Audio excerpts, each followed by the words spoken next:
Give me a minute and we'll talk about how we're finally getting some information about the attack in Luhansk on Wednesday. On Wednesday, it was reported that an S-400 system, which is Russia's great fourth generation air defense system, the S-400, right? These things cost domestically about $200 million a pop, with the full integrated array of target detectors, radar installations, the launchers, the missile system itself. You've got something called the Triumph Air Defense System, which when you have all of that kit together, it's a $1.2 billion system. Now, it's not clear what was hit in Luhansk on Wednesday, but it is clear that ATACMS were used. At least 3 ATACMS cluster, and these things are perfect for this kind of job. One of those Triumph systems takes up 4 acres. That's about 2 hectares. Now, the cluster munitions can devastate an area of about 6 acres. So it's unclear at this time what exactly the installations were that were struck and how many. But it could be as many as 3 S-400 missile systems. Now, why do we say that? Well, first we have this post from the Ukrainian front. A pair of detached engines of the MGM-140 or the M39, ATACMS cluster missile, were found yesterday in the settlement of Bilochensk, Lutganitsky district of the temporarily occupied Luhansk Oblast. So they found at least 2 of these and put pictures of them on the internet. And these are the external casings that blow apart to release the bomblets. Now, the Russian MOD said very clearly it shot down all the ATACMS missiles that came in. That is clearly not the case, we think. And in fact, this Russian military blogger is saying point blank it's not the case, because at least the price of having shot these down, which they didn't, was 3 S-400 installations.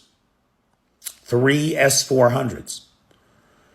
Now, if it was just 2 ATACMS out of what we believe to have been an initial shipment of 20, Forbes is reporting today and confirming some other reports that we sent 20 of these cluster ATACMS.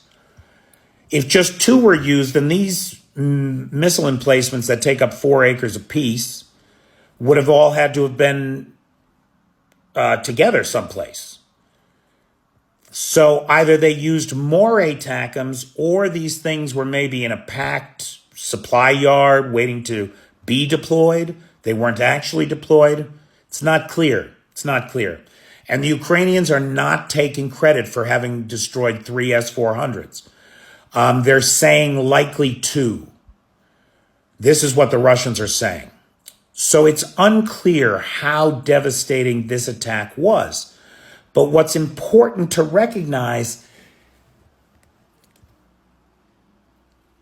is the force multiplier in the deep battle of having these weapons on the battlefield.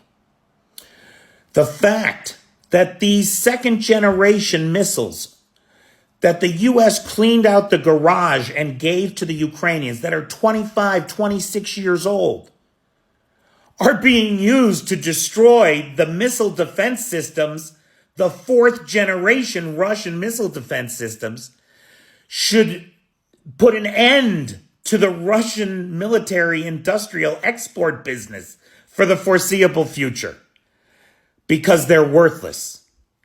If the function of these batteries is to take down missiles like the ones that took them out, and they seem completely incapable of doing that, that's behavior-changing shit on the battlefield. Not only are these critical, mission critical defense weapons now gone, they're not there to protect the Russians, giving the Ukrainians more freedom in the air, more freedom of movement, more freedom for missile and drone attacks.